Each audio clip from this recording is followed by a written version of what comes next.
Scores of over 70 from Latham, Steele and Clark hauled Durham back into contention with Sussex at Chester Street. Durham started day 2 of their game against Sussex under plenty of pressure, with Jennings already out on the last ball of day 1. Steele joined Latham at the crease, and the 22-year-old struck his first boundary to get off the mark in the opening over of the day. 2 overs later, and Latham hit 11 off Jordan. That included a pair of boundaries. Robinson and Jordan tightened their line, and they tied both batsmen down as a consequence. Over the course of the next 11 overs, just 12 runs were added to the total, but in spite of the pressure that was being exerted, Sussex couldn't break through. Garton was brought into the attack, but both Steele and Latham were able to put the 20-year-old left-armer away, and as lunch approached, the frustration grew for the visitors, along with the partnership for the hosts.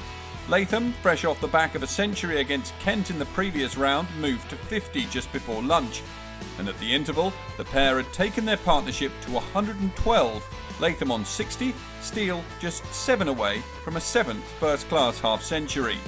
120 for 1 the score, Durham still 226 behind Sussex's first innings total. With the first ball after the break, Steele showed the home team's intent as he cracked Jordan to the boundary for 4.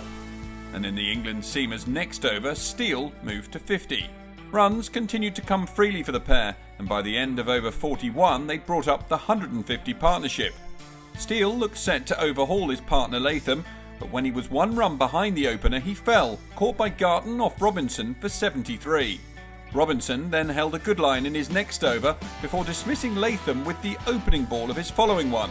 Evans with the catch to give Robinson his 3rd wicket of the innings. Latham out for 77. 181 for 3 was soon to become 193 for 4, as skipper Collingwood lasted just 5 balls before becoming Garton's first wicket, falling LBW for 4. Clark and Richardson began to put on a useful partnership for the 5th wicket. But their efforts were curtailed when Jordan forced Richardson to nick off, Burgess with the catch, as Richardson was out for 15. 222 for 5 the score at this stage, putting Pringle in with Clark. The pair found it hard to score initially, but Clark started to find his feet, and as he began to find the boundary rope, the partnership started to gather some steam.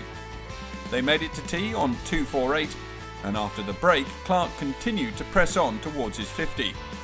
Following a brief interlude as the players were forced off the pitch for bad light, they returned to bring up both Clark's half-century, his 4th of the season, and the 50 partnership.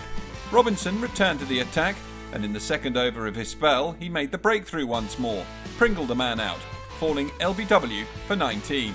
After Jordan and Robinson were unable to make any further inroads into the Durham lineup, with the score moving past 300, Wells brought on Garton, and in his first over, he was struck to the boundary by both batsmen. Jordan bowled the final over of the day, Clark taking himself onto 73 not out at the close, Cass on 21. Stumps, 321 for 6, still 25 runs behind their visitors, but with 4 wickets still remaining. The game in the balance at the halfway point.